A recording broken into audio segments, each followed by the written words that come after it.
My inheritance has cost me. The car and gadgets are nice.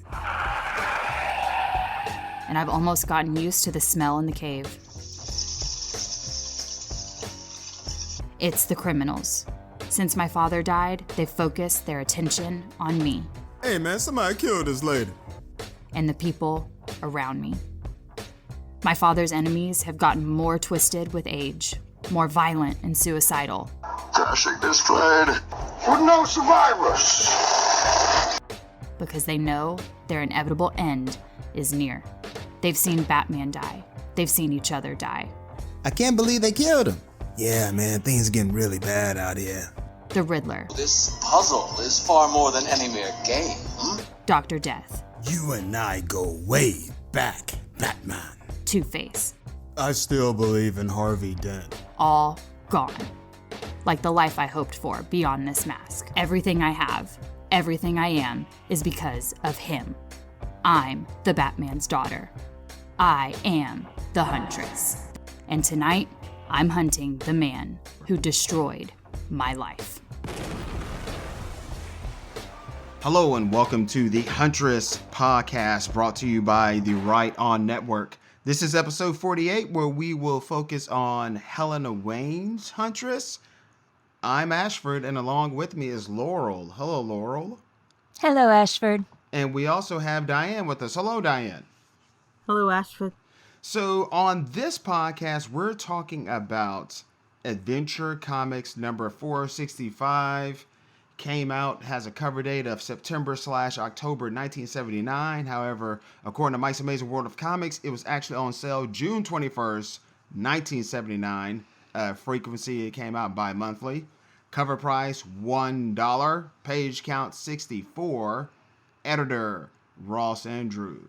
Okay, and the title of this one that we're going to talk about, there's several stories in this Adventure Comics, but of course we're focused on the JSA adventure that focuses on the Huntress from our standpoint. We're talking about Countdown to Disaster. It has 16 pages in it. Justice Society of America of Earth 2. Writer Paul Levitz. On pencils, Joe Staton. Inker Dave Hunt. Letterer Milton Snappen. Colorist Adrian Roy. And these were reprinted in Justice Society Volume 2 trade paperback in 2007. Showcase presents All-Star Comics trade paperback 2011. And All-Star Comics Only Legends Live Forever 2019. We got an interesting one on our hands. It's, again, Helena, a part of a team. Diane, what do you think about this one? What do you want? As far as, yeah, like, what do you think about this as far as, like, you know, we're still cooking the origins of Helena Wayne? Well, with this particular story, we're finally seeing Helena Wayne, you know, be a more useful member of the Justice Society, because in the prior stories, she was just basically assisting the Justice Society, but for once, she is actually the member who ends up saving everyone, because it was actually her detective skills that allowed them to locate that deadly capsule that they've been looking for. And it was her detective skills that, you know, prevented a disaster from actually happening. So this is perhaps the most Helena Wayne story we're going to get with the Justice Society, you know, because after this point, you know, it will just be, you know, the Justice League and Justice Society crossovers for Helena, and she'll just be, you know, patrolling Gotham moving forward. So this is her real, you know, contribution to the JSA team was in this story. You know, this is one where she actually gets to not necessarily be more useful to the JSA, but for once she's actually given a situation that actually requires her skills, and for once the JSA was actually dependent on her to actually, you know, save Gotham from, you know, annihilation, basically. So yeah, it's a great story, especially for showcasing Helena Wayne's detective skills. And we also get, you know, her working with Power Girl. You know, she didn't get to work with Power Girl very often in the previous story, so this is the one where she actually does partner up with her. We will see her again with Power Girl in a future story. So usually we'll talk about the cover, but of course this story is part of an anthology, if you will, so there's not really a cover. We do see on the cover of this Helena Wayne's face as the Huntress, so that's a good draw point if you were looking for and like, oh, okay, so she is in this issue. Let me pick this up. But I guess we'll just go ahead and jump into it. Diane, could you give us the synopsis to this story? Yes, absolutely. The clock strikes noon on a seemingly ordinary day in Gotham, but for the Justice Society, the day is far from ordinary as an invisible black cloud of doom looms over the cityscape. A poisonous capsule has been stolen from a Gotham hospital, and the Justice Society have less than a day to avert a crisis of unprecedented measure. Splitting themselves up, the Society search frantically across the city for clues of the mysterious capsule, but struggle to find any meaningful leads that are actually consistent or make sense.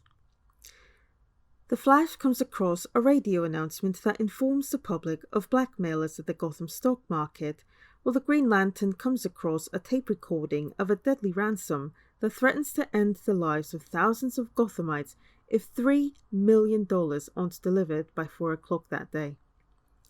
Both the Flash and Green Lantern follow up with their respective leads, only to learn that the blackmailers are not the group involved in the hospital theft. They find themselves back at square one.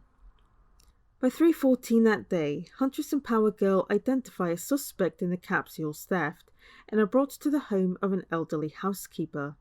The world's finest duo learn that the elderly woman had no intention of harming the city and only stole the poison capsule to help her son get out of a bad debt to a local drug dealer named Trader Tom.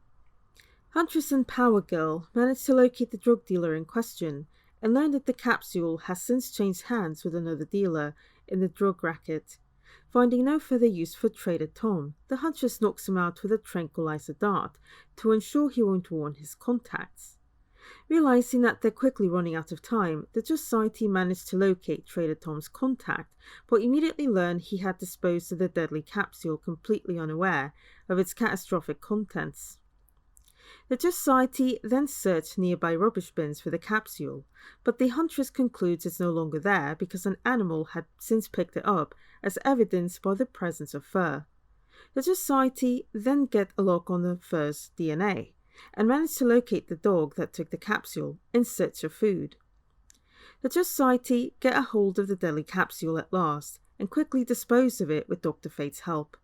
Gotham is saved, but Dr. Fate laments having to abandon his protection of another life to respond to a crisis that, in the end, did not require his help, and starts to question his place in the Justice Society.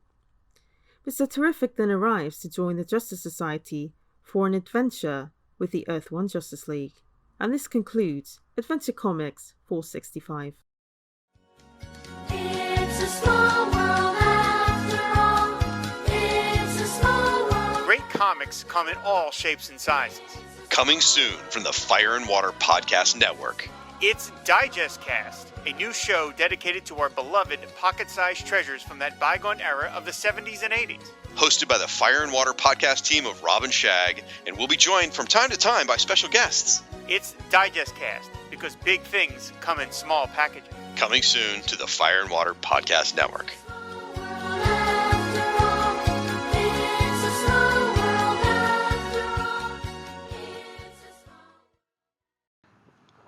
Alrighty, well, we've finally got, like Diane said earlier, a nice Huntress-centric story here. Ashford, why don't you start us off with first impressions for you? I was just having fun with, again, we have it where it's the JSA overall, and then them zooming in on Huntress showing her skill set as a detective. She's talking about how sometimes the process takes patience. It's not just a quick fix. And at first we see a split up, and then the characters come together, and then I just loved at the end when Mr. Terrific popped up. So it's going to be fun seeing where they go to next. Yeah, my first impression was, yay, we've got a really good Huntress showing off her skills here book. Diane's, from her comments about the friendship between Power Girl and Huntress, sort of keyed up to see how that develops, so I was happy to see that here as well. And yeah, it was a nice little story. It kept you rolling right along. Diane, do you have any other first impressions you want to add or dig in a little deeper on how the Huntress handles this one? I know I very much covered it. This is the one story where she finally gets to, I guess you could say, take the lead in an investigation because, they're dealing with a situation where where a poisonous capsule was kept in the hospital. Now, of course, my first question when I read that is, why would a hospital keep a poisonous capsule? Well, and it's like this mass destruction thing if it comes out. Exactly. So if I was the Huntress in this situation, that would be my number one question. Why would a hospital have a poisonous capsule that can actually destroy or kill an entire city of people? Why would a hospital actually keep that, And that would lead me to question number 2. Who was working at that hospital with a criminal background that they would hide something like that in a hospital? Those would be my 2 questions if I were the Huntress in this scenario. So I guess Paul Levitz didn't really put too much thought into why, a poisonous capsule into a hospital. But if I was the Huntress in this situation, those would be the 2 questions I would be asking. I think they needed a MacGuffin, if you know what I mean. They just needed an object, and I don't think they cared how they got it. Because the story, Levitz here that I'm talking about writing this story, he just needed a MacGuffin and have everybody search for it. Right. That's the way I read it, which I enjoyed. I mean, this was because it had to be small so that they couldn't find it very easily.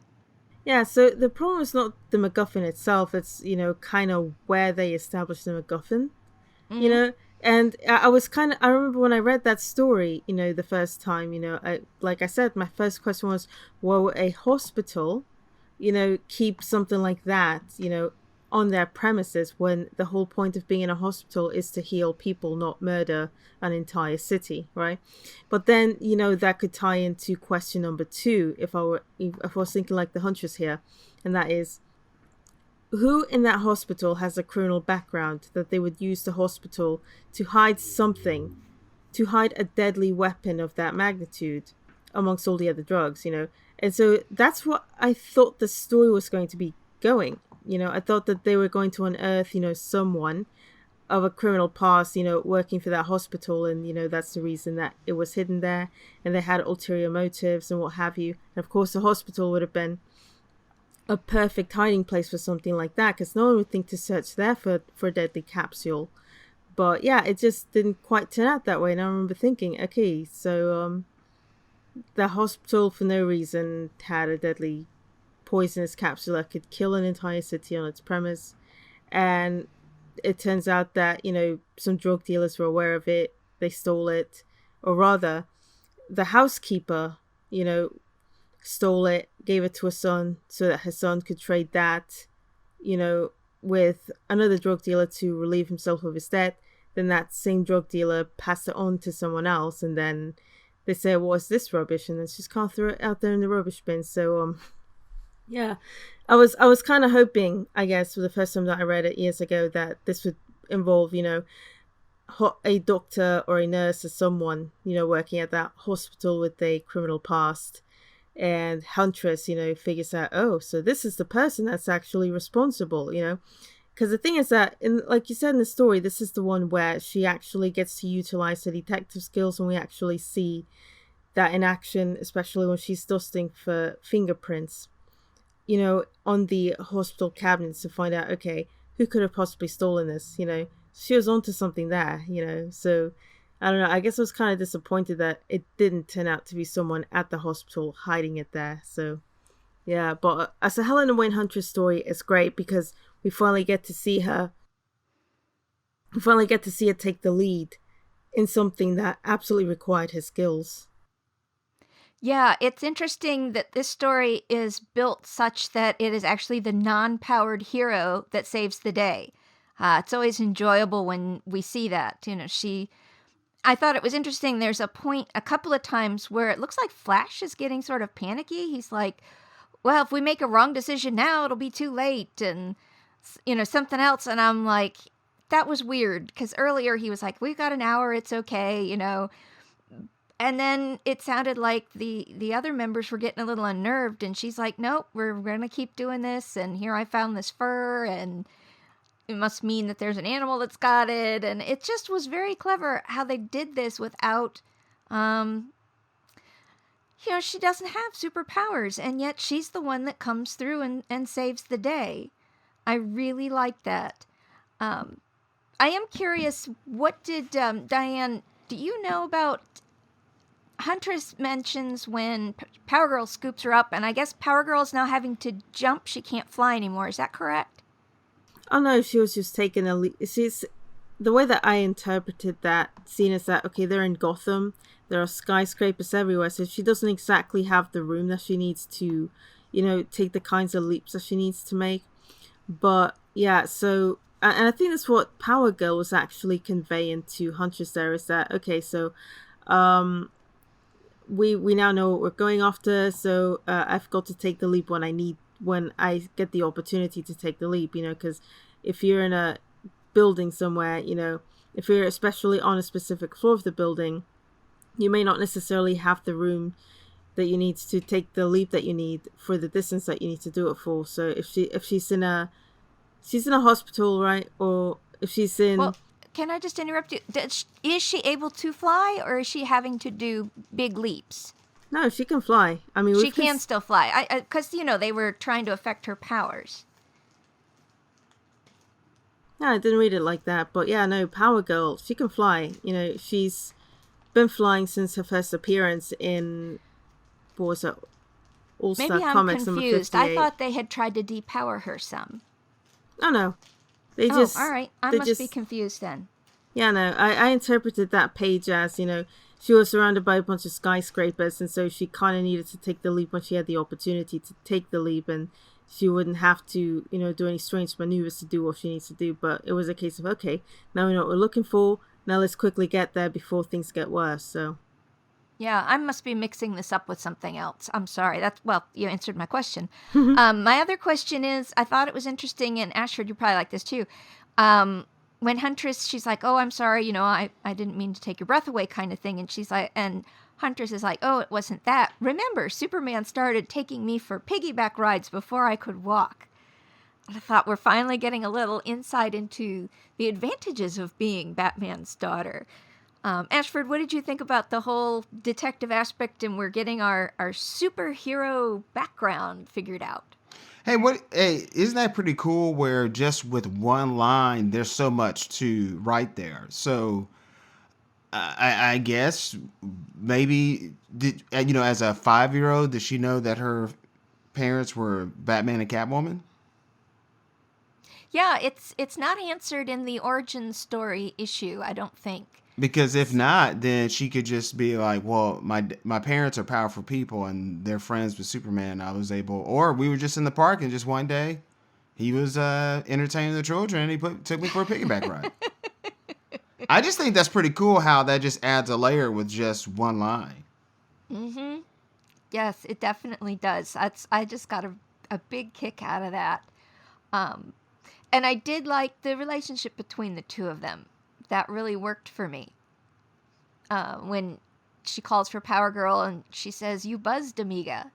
That yes. sort of little modern bantering was nice. I did like that. I'm going to have to put some screenshots on Twitter because DC, they're missing an opportunity with having this DC's finest and have it be Power Girl and the Huntress. Mm-hmm. Yeah, well, and the art in this is gorgeous. As always, we've been raving about the art in these for how many weeks now? Yeah, I'm steady clicking, looking at the pictures now. I do have, I don't know if this is corrected on yours, Diane. On the first page, it says Gotham Hospital, but the word ambulance is backwards on the ambulance.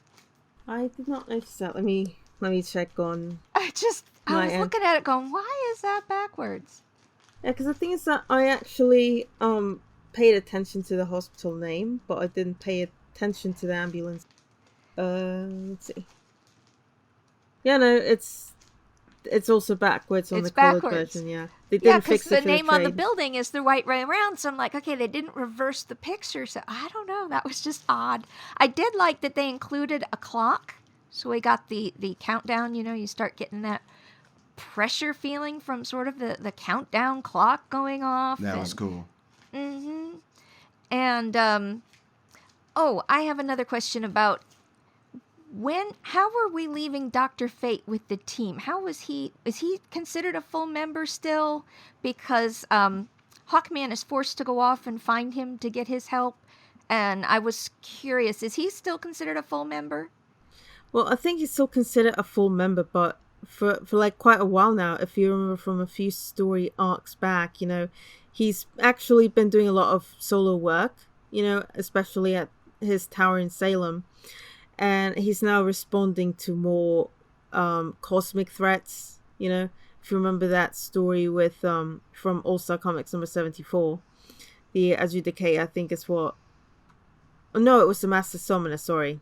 The Adjudicator was in a Wonder Woman story. But anyway, so Dr. Fate for quite some time now has been moving away from Earth-based crises and has been responding to more cosmic crises. So that's why, in that epilogue page, he was saying, okay, but you do realize that I stopped protecting another life for something that didn't really require my help. And so he was kind of lamenting that, And I thought it was really rude of Hawkman, because how does he know what spell is being done and how important it is? Yeah, not only that, but you saw that look on Dr. Fate's face, when he took off his helmet. Kent Nelson was kind of looking out the window in a way that was suggesting, maybe my time with the Just Society is up. Maybe this is not for me anymore. Especially if I'm going to keep getting interrupted from more important matters to respond to crises that really don't require my help. I mean, it was ultimately the Huntress who solved the problem. So the Huntress, someone who doesn't have any special powers, was the one who ended up, resolving the conflict. I didn't have to do anything except dispose of it cosmically somewhere. I thought Green Lantern was sort of like, well, what do I do with it? I'm like, send it to the sun. This isn't hard. Superman had a run of doing that. Like, just throw it into the sun. Yeah, throw it into space for now. We'll sort it out in a few minutes, So, one of the things, if we want to get into a little bit of the detail on the whole hunt and how clever this is, I find it interesting that the Huntress is very much sort of showing Power Girl a thing or two. She says, your problem is no one ever taught you patience. Sometimes crooks aren't obliging enough to wear signs saying, hi, arrest me. Sometimes you have to get your hands dirty to find the real criminals. I love that. Love that speech. That was awesome.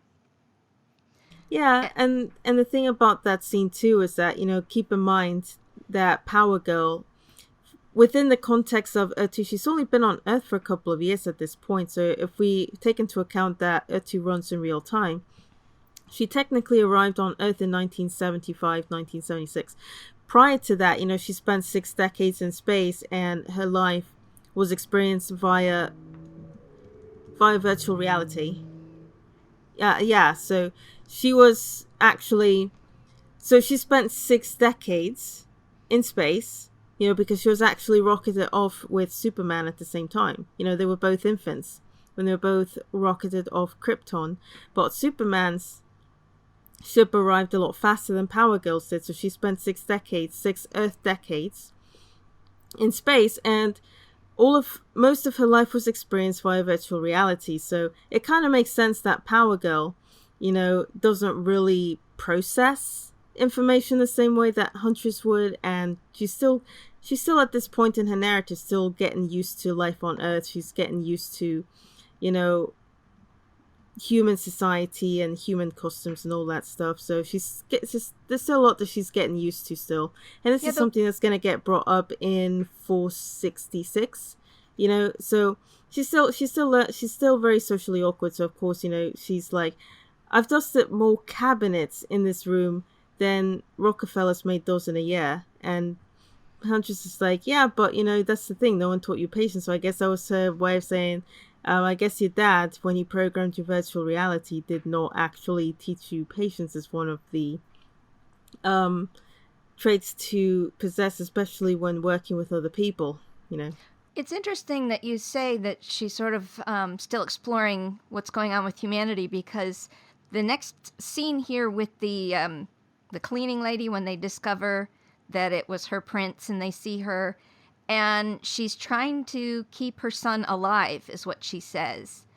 And it's Huntress that explains, that the boy is an addict and they're going to be trading this capsule for other drugs. And then, so drugs that her son can now take.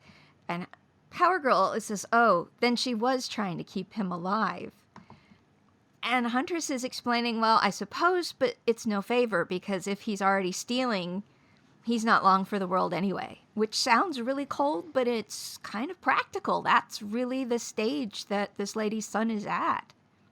Yeah, and that's the thing, so it's not just because there are two things here. So it's not just the drug itself that can kill him, but it's also the fact that, he's involved with drug dealers. And the thing is that if you're indebted to a drug dealer, they can also murder you as well. So for his mum, I guess the problem wasn't so much that he could die from an overdose, but the fact that if her son does not pay his debt to this drug dealer, they could actually murder her, or they could actually murder him. Sorry, they could actually murder him and dispose of his body in a way that, he could never be found. And so that is a parent's worst nightmare right there. So yeah, so going back to Huntress's point there, she was saying that, because he's involved in drugs, it may not be long before he is either killed by the people that he's trading with or he overdoses, So yeah, so of course he's in a place where,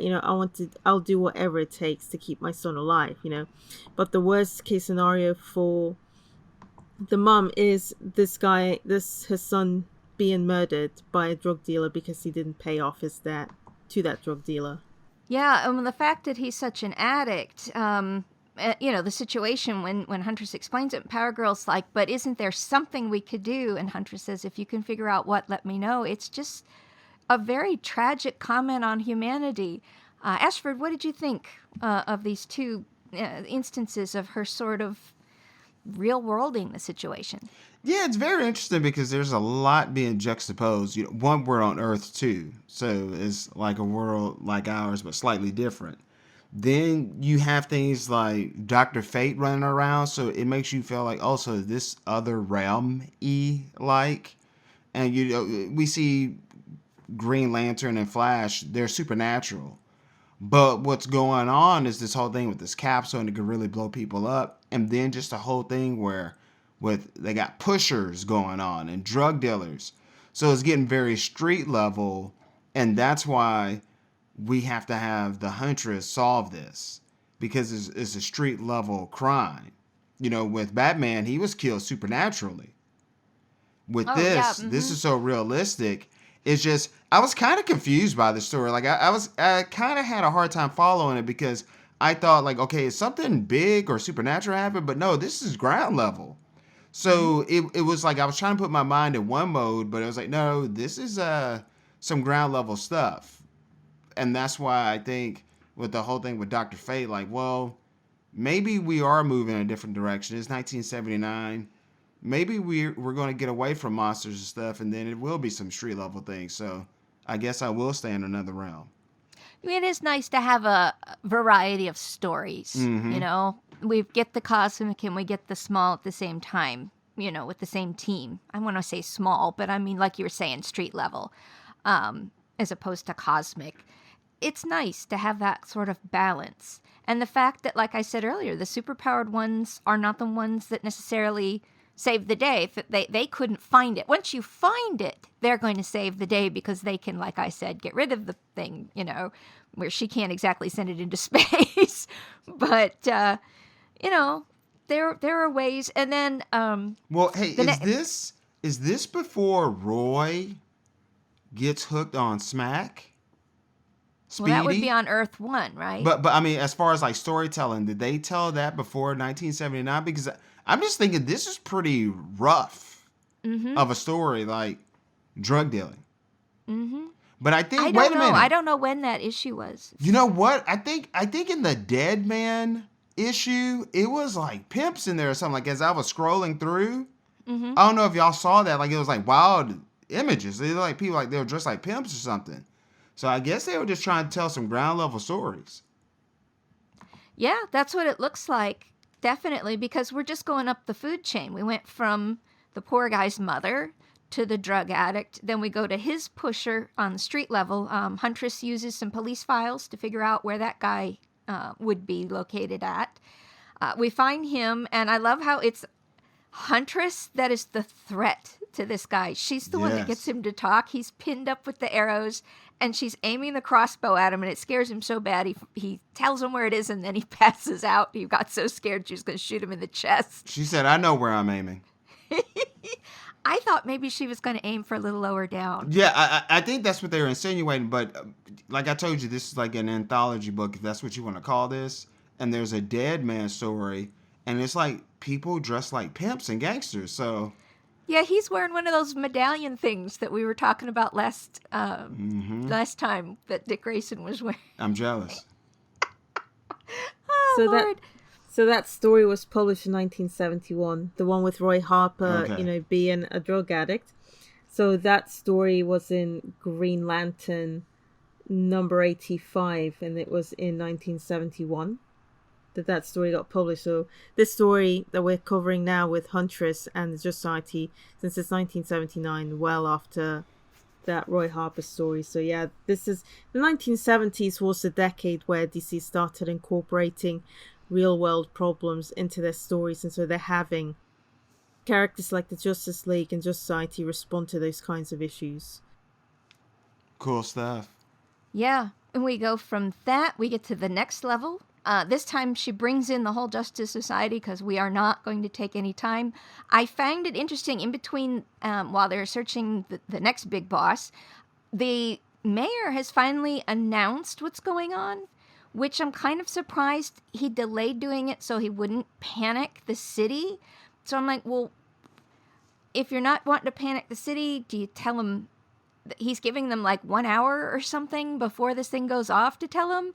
I thought the JSA is going to be dealing with people panicking in the streets. I don't know about you guys, but I found that situation a little odd on how they were handling that.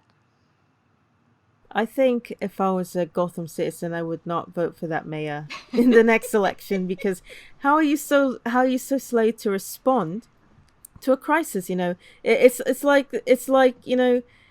like having a cyclone or a hurricane, coming in your direction, and you're going to wait for the cyclone to be closer before you decide, okay, we've got to evacuate because now it's actually a threat, No, when there's a cyclone... or some instructions like close your doors and tape the cracks or something to keep the poison out. Something, It was just, they didn't want to panic us, but now it's okay to panic us. Yeah, I thought, as a responder, that was very poor. If I was a Gotham citizen, I would definitely not vote for that mayor again in the next election, because how the heck do you take a long time to respond to a threat how do you take so long to respond to a crisis, I should say, that is threatening to kill an entire city? You don't keep that a secret, and you don't wait for the situation to get worse before you sound the alarm and you say, okay, now we've really got to get moving. It's like you can't evacuate a city in that time frame. So yeah, what you do, the thing is that you have to be meticulous in how you warn the citizens. Okay, so we're in a state of emergency. We have been threatened with something that is going to destroy the city, and so we're going to start evacuating people. It's for probably safety Gotham, reasons. and this happens every other week. I mean, yeah, good point, but like... No, I just mentioned... Yeah, it's still a good point, but, still, if you're the mayor, you have to be, more responsive than that, even if it's, even if you've got criminals like the Joker, that would do something like this, on the reg, But, yeah, I mean, obviously don't go with the Nakano and Magistrate approach, like in that story from Future State Dark Detective by Mariko Tamaki. Don't do any extreme response to the situation, but, be responsive in a responsible way, and that's exactly what this mayor didn't do. So, I like that. You're going to vote him out of office. That's great. Next thing, I did have another. The JSA does take the moment or two it takes to put this big boss man. I assume it's Green Lantern. I'm reading this in black and white on the DC app. I'm assuming that it is Green Lantern that has wrapped this guy up and is now, he's in a straitjacket that is like glued to the cabinet with all the incriminating evidence in it. Is that what was happening here? And I thought the JSA were making sure it was a point that he was still going to get caught. They weren't going to interfere with that. Yeah, that was definitely Green Lantern and the Flash in that entire sequence. That was just funny. The sort of nice little touches that go in here. Next up, we get in this alley searching through trash cans, and it's not looking good, but yep, it's still Huntress that finds the vital clue. Here's this fur that comes up. And then, that's up to Green Lantern to do like a trace on it. I have to say that you need the power of him to try to do that. And we get the Flash doing his bit to get to it quickly. And, we've got a little bit more activity going on with that one than perhaps some of the other ones. But we're sort of at the end of our chase when they find the puppy dog with the bone, and it's attached to the bone, and here we all are. Ashford, did you like the way this wrapped up with the superpowers coming in? Did you feel like that was all right, that Huntress did not quite have the out ready to go on what to do with it? Do we put it in water or something that would deactivate it, or are you good with the fact that it does take a whole team? Yeah, I like that because, again, for me, I can't unsee it. Like, the books that we've been covering, I feel like the Huntress is in the center of it, but it's because we're doing this podcast. But I think, I guess a reader reading it then will look at this like this is a team book. And I know, in this one, it's more of the Huntress really front and center and taking the initiative, but I gotta feel like she's like that the whole time. But I am looking at her. So I like the fact that, the whole team, like your little skill set, your skill set put together, we're a team. Yeah, I think if this had been like a modern day Justice League story, we would have had more like the Bat God as the detective figure, and he would have been like, Green Lantern put it in this, or, he would have had the immediate answer as opposed to having a team dynamic. And I'm good with that. I don't mind. I don't feel like it stole her thunder or anything like that. Diane, I'm hoping you agree with us. Oh, no, I definitely agree. Helena Wayne was definitely a team player here, but she definitely, I would say she kind of took the lead role here in the investigation because she knew where to look, and she followed up all the clues that eventually led them to that rubbish bin that made her realize, the reason this thing is not here anymore is because an animal took it. I love it. It's this cute little dog. He's chewing away on his bone. I thought the dog was sweet. I was thinking when she pulled it out, I'm like, is it rabbit fur? What the heck has she got? And then no, it's from the dog. So the poor dog got hurt on the can, but he's happy to have that bone, man. Yes, I see that.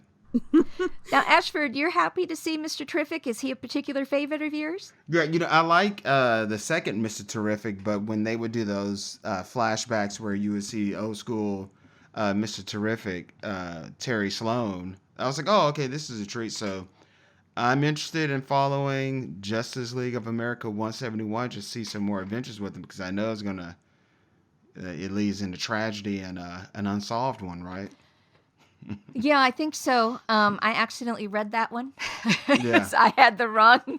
I read the wrong issues for today, or last week rather, and I've skipped ahead a little bit on us by accident. But isn't like with his murder or whatever, they don't really bother to try to solve it? They solve it, yeah. Okay, I thought it was a situation where they solve it, but like years later. Oh no, okay. I don't think so. I thought I listened to another podcast where they kind of joked about that. I don't know because, I only read the 2 Justice League. I didn't read the Justice Society follow-up. Maybe it's in there. I don't know. But I did want to ask Diane, is Mr. Terrific now in this Earth 2 going to be the same age as Jay and Alan Scott here? Yeah, because he came out at the same time that they did. So he's about the same age as all of those as all the other members of the JSA who are part of the World War II generation, because that's also his generation. But I kind of lament the fact that they only brought Mr. Terrific back just to kill him off in a Justice League story. Yeah, we'll definitely have thoughts on that the next time we talk about Helena Wayne. I did want to make one other comment. Dr. Fate, is this a time where he's sort of taken over by the helmet when he's wearing it and when he takes it off? Because he looks so wistful when he takes it off. And he's still a young man, which is interesting. Do you know that, Diane? Is this a time where that was true? Or are they he's using the helmet, but it doesn't make him a separate personality? Well, the way I've always understood Dr. Fate's character, because even when you read the Golden Age stories, and there's not many of them available, unfortunately, but the ones that I did manage to read, the way that it works is that, Naboo possesses the helmet. And so when he puts on the helmet, in a way, Kent Nelson kind of becomes a passenger in his own body, and Naboo kind of takes over. So I would say it's kind of like with Firestorm and that one guy, that professor that he merges with. It's kind of a similar situation with Dr. Fate. Dr. Fate, Naboo and Kent Nelson, they work together as Dr. Fate to fight, but, they kind of become a separate entity, if that makes sense. They kind of become a combined entity. Sort of almost a separate personality, but not quite, because it still has pieces of both, if I understand what you're saying.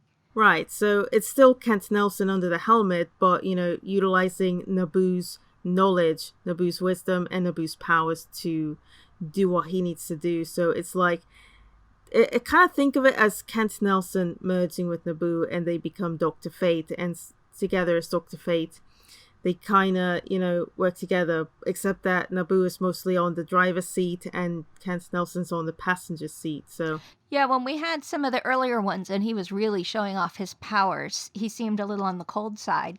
So when he took the helmet off and you could actually see the man, and that, he's going to have to live with the knowledge that somebody he was trying to protect is going to die for millennia, he says.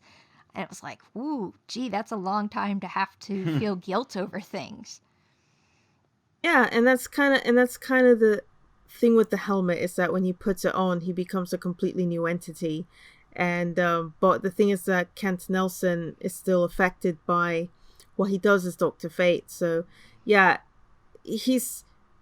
Kent Nelson is Kent Nelson. He's very sympathetic. And that's something that we see in the epilogue there. But when he becomes Dr. Fate, like I said, Naboo kind of gets into the driver's seat and Kent Nelson's on the passenger seat. So yes, Naboo is not going to concern himself with one life versus an entire population of people. He will do what he has to do to get the job done and eliminate the threat. But Kent Nelson, on the other hand, he'll be like, why can't we save both? So well, that's what I have. Ashford, you got any further notes or anything you want to add? I mean, we can go on about the art forever. That's the only thing we haven't really done a huge amount on this time. But man, I'm just running out of good things to say. I love Power Girl's part in the middle. And she kind of has that girl hairstyle. I forget the actress's name. Yes. She plays Rachel's mom in Friends.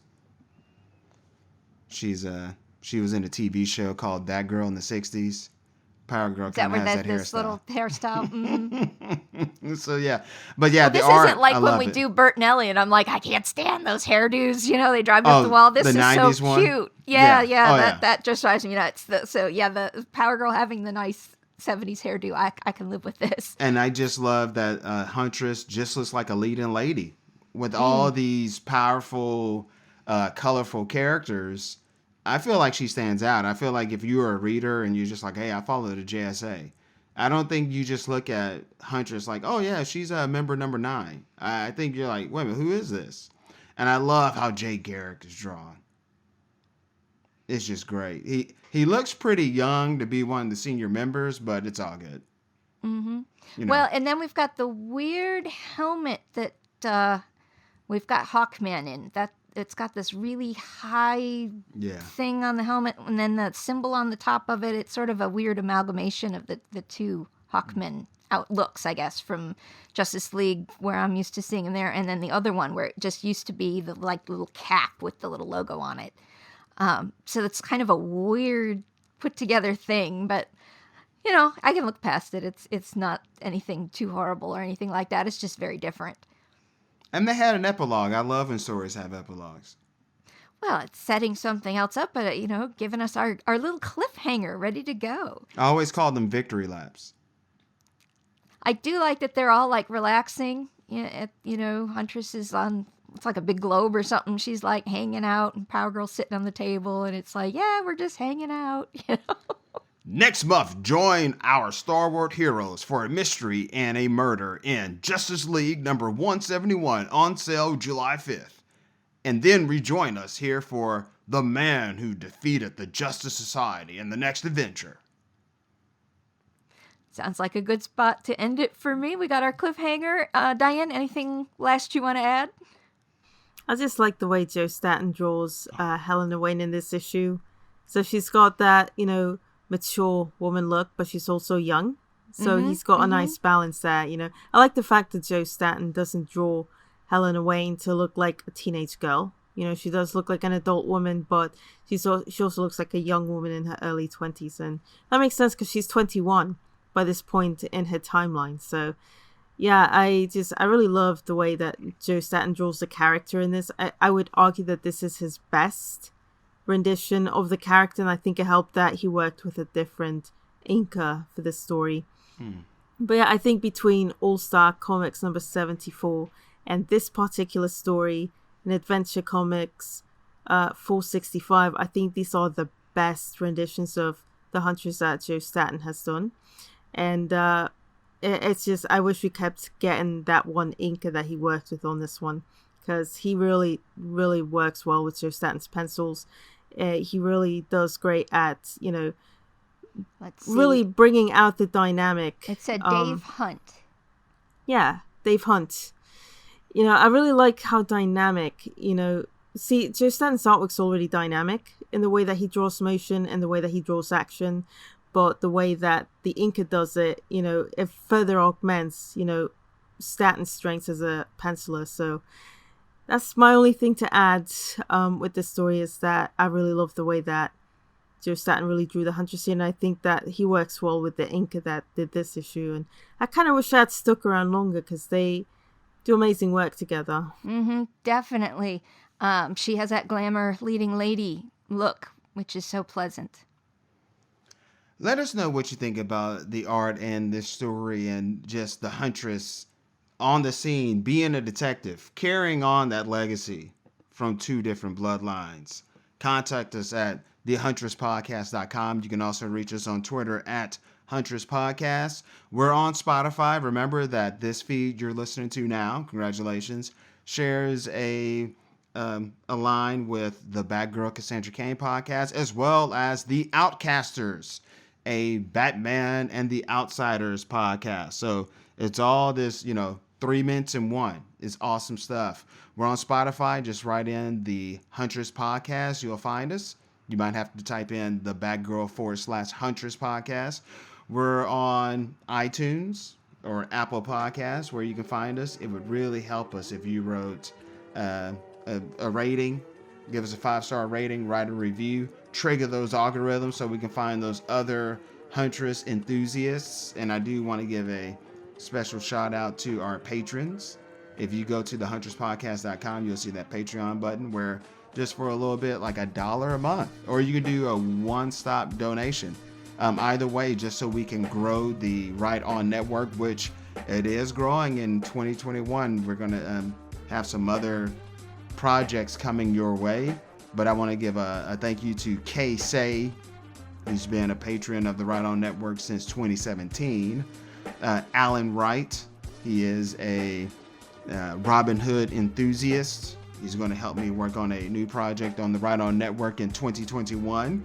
We have Delvin Sims. You're listening to his music right now. He's DJ Merc. Check him out. Tim Price, the Pod Crasher. We have Mark Ross, aka Cluck Trent. Mark Blair, thank you very much. Over at the Fire and Water Podcast Network, we have Rob Kelly. You can check his podcast out. He does a lot of them. He does the MASH cast. He also does Pod Dylan, a Bob Dylan podcast. And over at Waiting for Doom, The Gary Show, and DC OCD, we have Paul Hicks. He is now a patron, and it's cool because he was one of the first people to give Feathers and Foes a shout out way back in 2016. So props to him. Thank you very much, everyone. Until next time. Cheers.